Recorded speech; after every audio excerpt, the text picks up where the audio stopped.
नमस्कार, मैं हूँ शिवनाथ झा, आर्यावर्त इंडियन के यूट्यूब चैनल अखबार वाला 001। मैं अभी अपने बहुत पुराने स्थान पे आया। हमारे बाएं तरफ यहाँ से करीब 20 कदम बाएं इंडियन एक्सप्रेस अखबार का दफ्तर उस ज़माने में आज भी है, और हमारे दाहिने तरफ फिरोज़शाह कोटला मैदान। इस दोनों के बीच में और पीछे फिरोज़शाह कोटला का वह ऐतिहासिक पुरातत्व स्थान फिरजू शाह का। जिस जगह पे अभी मैं हूँ, यह जगह 90 के दशक में कूड़ादान था। इस जगह पे इस इलाके के जितने भी कूड़ा कचरा ये सभी यहीं एकत्रित थे। इसके पीछे जो इलाका है, उस इलाका में रहने वाले लोग अथवा दिल्ली गेट या फिर उधर जो दो अस्पताल हैं नई दिल्ली के तरफ, उस तरफ के जो लोग हैं, खास करके जो गंजेड़ी, नशेड़ी, भंगेड़ी, जितने भी इस तरह के क्रियाकलाप वाले लोग थे, वो इसी पार्क में पनाह लेते थे, और जितनी भी बुराइयां थी वो इस पार्क में होता था। हमारे इस जहां मैं खड़ा हूं, यहां से 10 कदम आगे बाएं अशोक का एक ढाबा था, जिस ढाबा में हम लोग 90 के दशक में जब इंडियन एक्सप्रेस अखबार में काम करते थे तो वहाँ पे खाना भी खाते थे।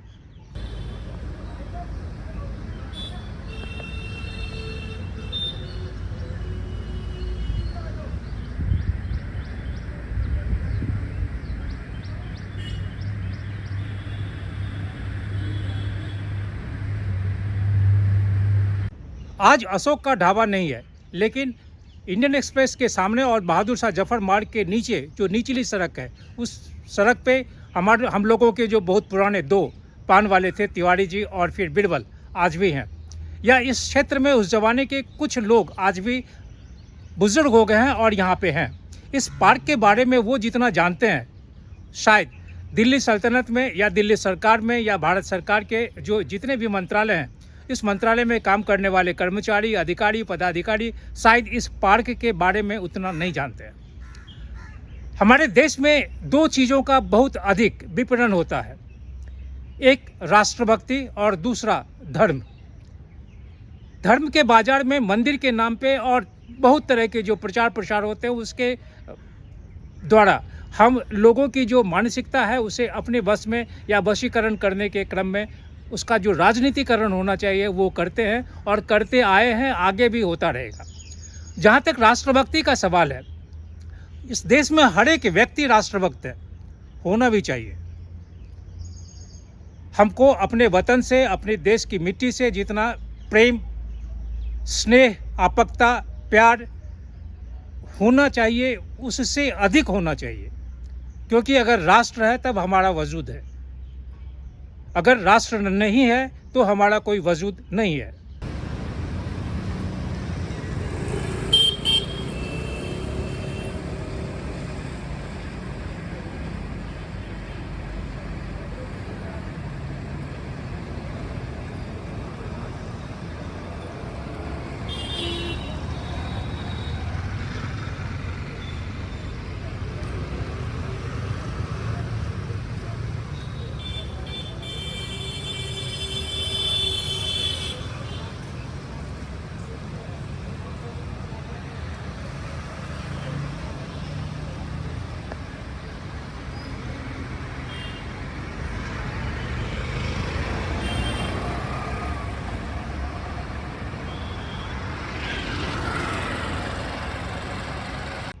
जब हम राष्ट्रभक्ति को राजनीतिक बाजार में विपणन करने लगते हैं, या फिर स्वतंत्रता आंदोलन के दौरान जो क्रांतिकारी अपने मातृभूमि की आज़ादी के लिए अपने प्राणों को उत्सर्ग किए, यातनाएं सहे, जेल में मरे, फांसी लगे, उन तमाम लोगों के नाम पे हम जब राजनीति करते हैं और अपने लाभ के लिए राजनीति करते हैं, तो यह सर्वथा उस क्रांतिकारियों के लिए और राष्ट्र के लिए, या जिन्होंने मातृभूमि के लिए अपने प्राणों को आहुति दिए, उनके लिए, उनके परिवारों के लिए यह शुभ संकेत नहीं देता है।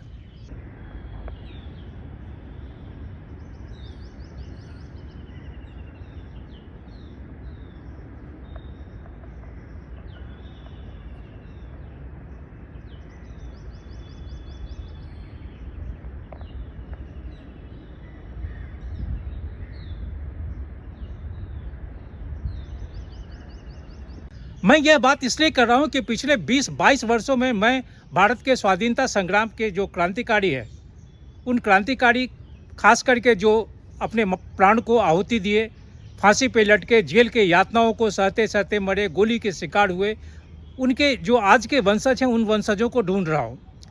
अभी तक 76 वंशजों को ढूंढा हूँ और अपनी सोच से, अपनी मेहनत से 6 वंशजों का जीवन बदला हूँ। शुरुआत बिस्मिल्लाह खान साहब से हुआ था।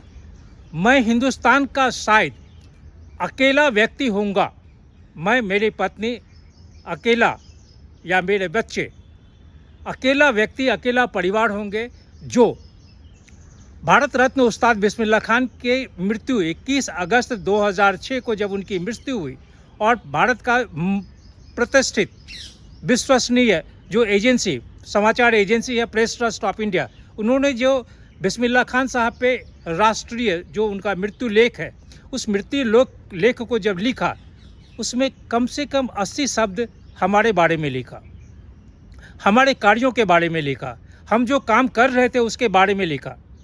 भारत रत्न उस्ताद बिस्मिल्लाह खान साहब के मृत्यु लेख में मेरे ऐसे एक छोटे से व्यक्ति का, एक छोटे से पत्रकार का इस तरह जिक्र होना, यह हमारे लिए गौरव का विषय है।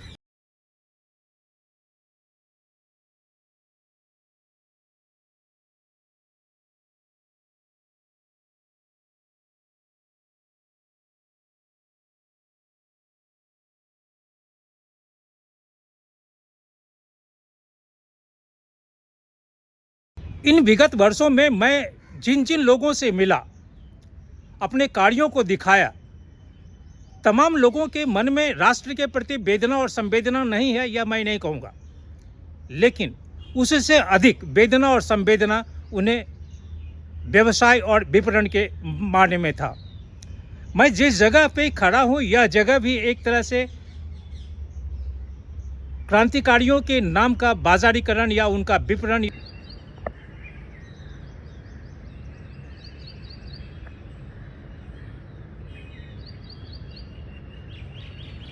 मैं जिस जगह पे खड़ा हूँ, यह शहीद पार्क नाम दिया गया है इसे, और इस शहीद पार्क में बहुत सारी बातें यहाँ की गई है। लेकिन इस पार्क में आने के बाद शहीद शब्द मैं नहीं बोलूँगा, क्योंकि शहीद शब्द भारत के संविधान में है ही नहीं। भारत के लोकतंत्र में, भारत के लोकसभा में, भारत के राज्यसभा में, भारत के संविधान में शहीद शब्द या भारत के जितने भी अभी कानूनी व्यवस्था, नियम कानून, दाव पेच जितने हैं, उसमें शहीद शब्द भारत सरकार अभी तक इस्तेमाल नहीं की है। हम अगर शहीद बोलते हैं तो शहीद बोलना सिर्फ उसका राजनीतिकरण है इस शब्द का, अपने स्वार्थ के लिए।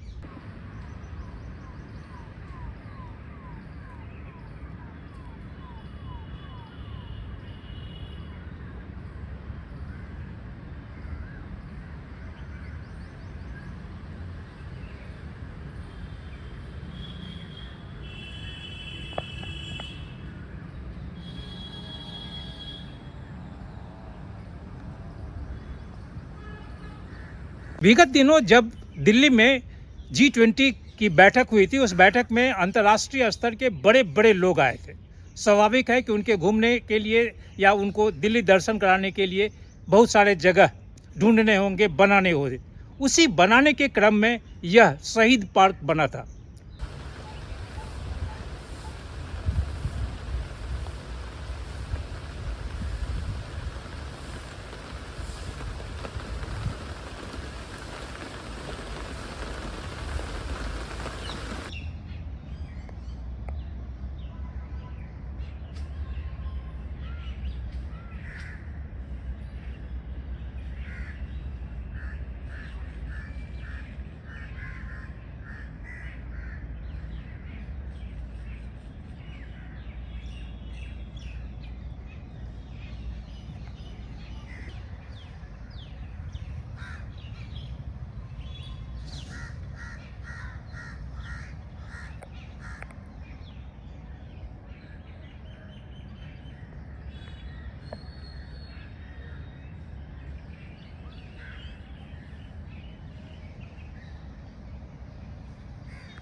हमारे पीछे भारत माता की मूर्ति है, उसमें तिरंगा भी लटका हुआ है। हमारे सामने 3 क्रांतिकारियों की तस्वीर लगी है। लेकिन इस पूरे पार्क में घूमने के बाद शहीद पार्क की जो वेदना आनी चाहिए, हृदय में शहीद शब्द के साथ जो वेदना और संवेदना होना चाहिए, वह वेदना और संवेदना नहीं है। क्योंकि इस पार्क को मैं देखा हूँ और इस पार्क को जब बनाया गया उस समय भी देखा हूँ और आज भी देख रहा हूँ। हम शहीद शब्द को या इन क्रांतिकारियों को जिस तरह से राजनीतिक बाजार में लाकर बेच रहे हैं, यह गलत है। हम किताबों के पन्नों में चाहे 5वीं, 6वीं, 7वीं, 8वीं, 9वीं, 10वीं, 11वीं, 12वीं, इन तमाम की जो वर्ग हैं, कक्षाओं की जो किताब है, समाजशास्त्र के, समाज अध्ययन की जो किताब है, उन किताबों में हम इन क्रांतिकारियों के बारे में या फिर भारतीय स्वाधीनता आंदोलन के बारे में या उस ज़माने में जो राजनेता थे उनके बारे में या जो लोग जिन लोगों को फांसी लगी थी उनके बारे में हम कतरन कर रहे हैं, हम काटते चले जा रहे हैं, हम विषय वस्तु को बदल रहे हैं। आज के जो विद्यालय में पढ़ाई जा रहे हैं उस तमाम चीज़ों में हम नए नए चीज़ों को ला रहे हैं। तो जब हम नए चीज़ों को ला रहे हैं तो हम भगत सिंह को क्या दिखा रहे हैं? भगत सिंह का परिवार आज भी है, चंद्रशेखर आज़ाद का परिवार आज भी है, अशफाकुल्लाह खान का परिवार आज भी है, राम प्रसाद बिस्मिल का परिवार आज भी है, उधम सिंह का परिवार आज भी है। लेकिन क्या हम कभी यह कोशिश किए हैं कि उसके परिवार के लोग आज कैसे हैं, यह जानने के लिए? शायद नहीं।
पिछले 20-22 वर्षों में जो कार्य किया हूँ, इस कार्य में मैं एक बार राम प्रसाद बिस्मिल, लोग बोलेंगे कि राम प्रसाद बिस्मिल का मध्य प्रदेश से कोई संबंध नहीं था, इतिहासकार, क्योंकि इतिहासकार के बारे में यही कहा जाता है कि जो शासन में होता है वही those who rules right the history. लेकिन राम प्रसाद बिस्मिल के पिता मुरलीधर और उनके पिता कहाँ से आए थे, उत्तर प्रदेश, यह कोई नहीं जानता है। जब उनके पैतृक घर में हम लोग गए, आज भी वो पैतृक घर है, आज भी उनकी जो चौथी पीढ़ी है वो नौकरी के लिए तलाश रहा है। मैं 4 दिन पहले उसे बोला हूँ कि तुम फिर अपने बारे में विस्तार से बनाओ, उससे रहने का घर नहीं है। यहाँ तक कि भारत सरकार के तरफ से या प्रदेश सरकार के, मध्य प्रदेश सरकार के तरफ से आज़ादी के बाद राम प्रसाद बिस्मिल के जो परिवार के लोग थे उन्हें कई बीघा जमीन दिया गया था।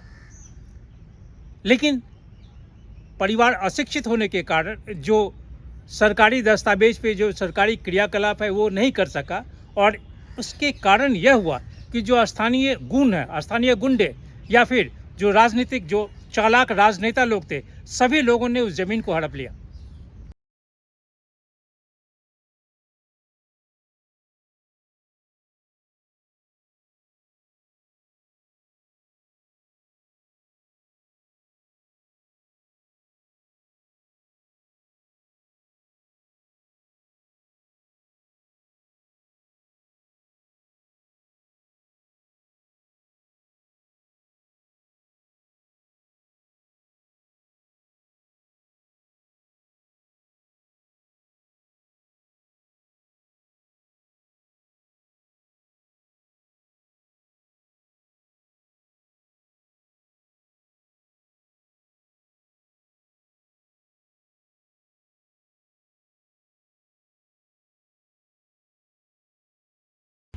बहादुर शाह जफर मार्ग पे हमारे दाहिनी तरफ जो रास्ता दिल्ली गेट होते लाल किला और फिर हमारे बाएं तरफ जो रास्ता आईटीओ होते हुए घूमते हुए भारत के संसद की ओर पहुंचती है, यह शहीद पार्क एक ज़माने में यहाँ पे कूड़ा कचरा का ढेर था। जब 90 के दशक में हम इंडियन एक्सप्रेस अखबार में काम करते थे एक रिपोर्टर के हैसियत से, 2001 4 सितंबर 2001 को इसे तत्कालीन प्रधानमंत्री अटल बिहारी वाजपेयी, सम्मानित अटल बिहारी वाजपेयी जी यहाँ पे शहीद पार्क बनाया। भगत सिंह, राजगुरु और सुखदेव की जो आदमकद प्रतिमा है हमारे सामने, हमारे पीछे, जिस स्थान पे मैं खड़ा हूँ यह स्थान भले शहीद पार्क हो गया हो, शहीद शब्द से इस पार्क का अलंकरण हो गया हो, लेकिन भारत के संविधान, भारत के लोकसभा, भारत के राज्यसभा, भारत का गजेटियर, भारत का राजपत्र या किसी भी आधिकारिक दस्तावेज में शहीद शब्द नहीं है। हम शहीद शब्द इसलिए कहते हैं कि हम जो वेदना है और संवेदना है उसे भुना सके।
यहाँ से 500 कदम आगे पुरानी जेल है, जहाँ भगत सिंह और बटुकेश्वर दत्त के अलावे यहाँ बंद थे जब सेंट्रल असेंबली में बम फेंका गया था।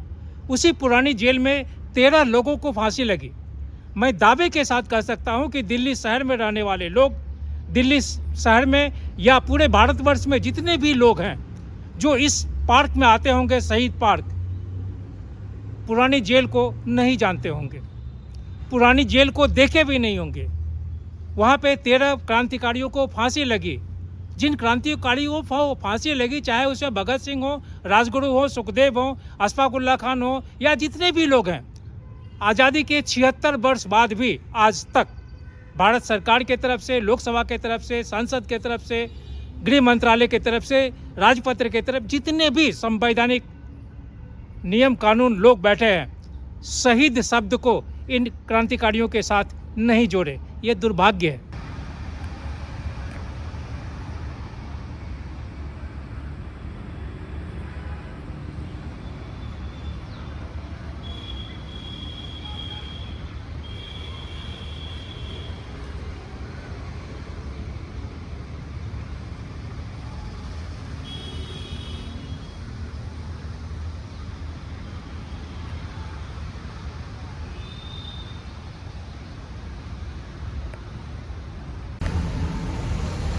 सरकार के द्वारा यहाँ पे शहीद पार्क बना दिया गया। शहीद पार्क जिस स्थान पे बनाया गया, इस स्थान से ज़्यादा महत्वपूर्ण स्थान दिल्ली शहर में और कोई नहीं हो सकता है। यहाँ पे जिस तरह से राष्ट्रीयता, राष्ट्रवाद और शहीदों के बारे में या फिर भारतीय स्वाधीनता आंदोलन में जिन जिन नेताओं ने, जिन जिन लोगों ने, जिन जिन क्रांतिकारियों ने अपनी अहम भूमिका अदा किए थे, चाहे चंद्रशेखर आज़ाद हो, चाहे भगत सिंह हो, वगैरह वगैरह, इन तमाम लोगों को यहाँ बहुत बेहतरीन तरीके से लोहे पे नक्काशी करके लोहे पे निखारा गया है। बहुत सारे लोगों की तस्वीर अंदर में है।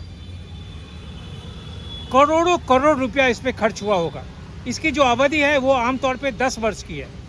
फिर 10 वर्ष बाद इन तमाम लोहे का फिर से एक निरीक्षण परीक्षण होगा और ठीक हो जाएगा। लेकिन जो सबसे दुखद बात यह है कि इस पार्क के बनने के बाद, खास करके जब शहीद पार्क हम इसका नाम दिए, इस शहीद पार्क का जो प्रचार और प्रसार सरकार की तरफ से होनी चाहिए, जिससे न केवल दिल्ली बल्कि संपूर्ण भारत राष्ट्र के लोग इस पार्क के बारे में जाने कि यहाँ क्या हुआ था, यहाँ पे किस क्रांतिकारी ने किस सेना का या कि किस संघ का स्थापना किया था भारतीय स्वाधीनता आंदोलन के लिए। चंद्रशेखर आज़ाद का जो विचार था, उस विचार को भगत सिंह ने यहाँ पे स्थापित किया था और यहीं पे हिंदुस्तान जो पार्टी है, हिंदुस्तान रिपब्लिकन पार्टी, यहाँ पे स्थापित हुआ था। लेकिन सवाल यह है कि जब हम किताब के पन्ने से, चाहे वो स्कूल का किताब हो, चाहे माध्यमिक हो, प्राथमिक हो, या फिर आगे की जितने भी इतिहास के किताब हैं जिसमें स्वाधीनता आंदोलन के बारे में चर्चाएं की गई है, अगर हम उस किताबों के पन्ने से इन क्रांतिकारियों का या उन नेताओं का नाम या उन घटनाओं का नाम क्रमशः हटाते चले जा रहे हैं, पन्ने को फाड़ते चले जा रहे हैं, तो फिर हम ये पार्क क्यों बना रहे हैं?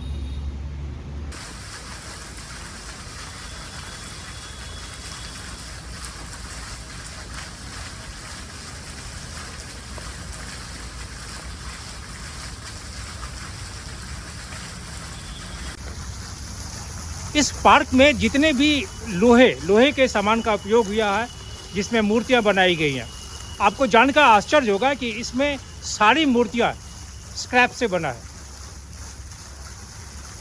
ये स्क्रैप करीब करीब 250 टन ये कबाड़ है। यहाँ लिखा हुआ भी है कि 250 टन कबाड़ का सदुपयोग करके 2D और 3D झांकियाँ बनाई गई है, जो हमारे इतिहास को दर्शाता है।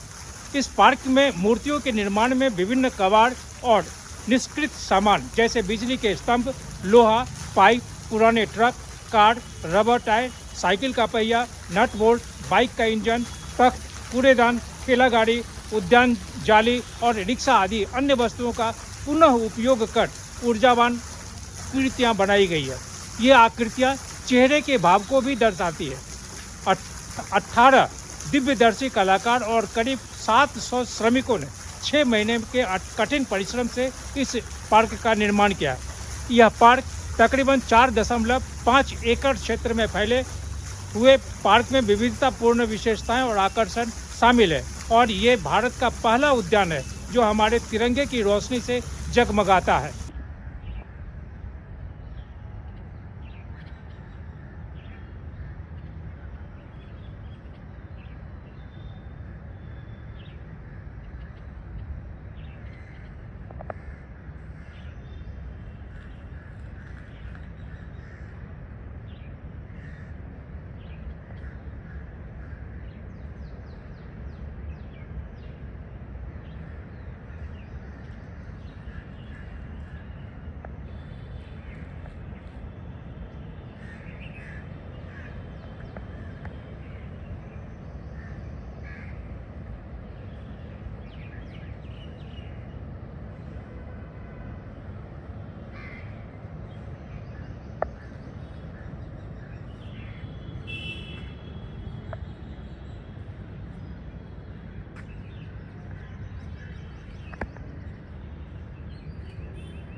दिल्ली शहर में हर एक पार्क आशिकों का गढ़ हो गया। सिर्फ इंडिया गेट का जो एक बीच वाला क्षेत्र है, उस क्षेत्र में आशिकी नहीं होता। अन्यथा राजपथ नहीं, कर्तव्य पथ से जो रास्ता रायसीना हिल की ओर जाती है, अगर उसके दोनों तरफ भी हम उस पार्क को देखते हैं, बगीचे को देखते हैं, तो उसमें भी आशिकी होती है। यह दिल्ली शहर में जितने भी ऐतिहासिक स्थल है, जिस स्थान पे मैं खड़ा हूँ, इस स्थान से 50 कदम दाहिने तरफ फिरोज शाह कोटला है, ऐतिहासिक। 1300 ईस्वी की, 650-700 साल पुराना, अगर उस क्षेत्र में चले जाएं तो वहाँ जितनी आशिकी है। तो सवाल यह है कि अगर हम जिस उद्देश्य से पार्क को बनाए हैं, अगर हम चाहते हैं कि आज़ादी के आंदोलन में नेताओं का, क्रांतिकारियों का जो योगदान रहा है, अगर उन योगदान को आज ही नहीं आने वाली पीढ़ी को हम हस्तांतरित करना चाहते हैं, ताकि आने वाले दिनों में यह जीवित रहे, हमारी क्रांति या क्रांतिकारियों का जो बलिदान है वो जीवित रहे, तो हमें इस पार्क के बारे में लोगों को बताना होगा।